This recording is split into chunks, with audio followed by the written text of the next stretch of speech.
सत्संग की महिमा।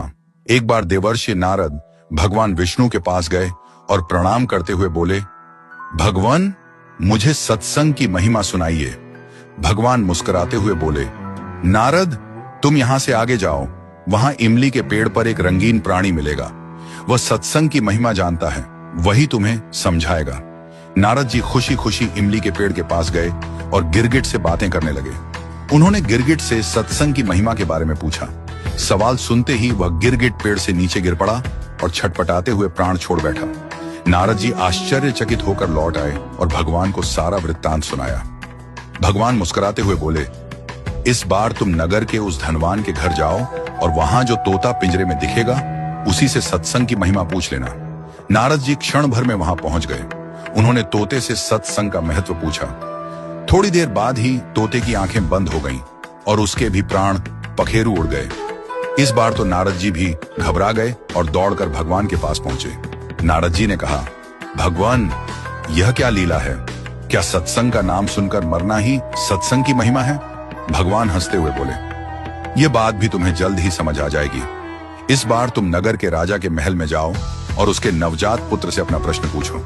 नारद जी थर थर कांपने लगे और बोले, अभी तक तो पक्षी ही अपने प्राण छोड़ रहे थे। इस बार यदि वह नवजात राजपुत्र मर गया तो राजा मुझे जीवित नहीं छोड़ेगा। भगवान ने नारद जी को अभयदान दिया। नारद जी ने हिम्मत जुटाई और राजमहल में आए। वहां उनका बड़ा सत्कार किया गया। अब तक राजा को कोई संतान नहीं थी, अतः पुत्र के जन्म पर बड़े आनंदोल्लास से उत्सव मनाया जा रहा था। नारद जी ने डरते डरते राजा से पुत्र के बारे में पूछा। उन्हें राजपुत्र के पास ले जाया गया। पसीने से तरबतर मन ही मन श्री हरि का नाम लेते हुए नारद जी ने राजपुत्र से सत्संग की महिमा का प्रश्न किया। नवजात शिशु हंस पड़ा और बोला, महाराज चंदन को अपनी सुगंध और अमृत को अपने माधुर्य का पता नहीं होता। ऐसे ही आप अपनी महिमा नहीं जानते, इसलिए मुझसे पूछ रहे हैं। वास्तव में आपके क्षण भर के संग से ही मैं गिरगिट की योनि से मुक्त हो गया। आपके दर्शन मात्र से तोते की क्षुद्र योनि से मुक्त होकर इस मनुष्य जन्म को पा सका। आपके साथ थोड़े से समय के सत्संग से मेरी कितनी ही योनियां कट गईं और मैं सीधे मानव तन में ही नहीं पहुंचा, अपितु राजपुत्र भी बना। यह सत्संग का ही अद्भुत प्रभाव है। हे देव, अब मुझे आशीर्वाद दें कि मैं मनुष्य जन्म के परम लक्ष्य को पा सकूं।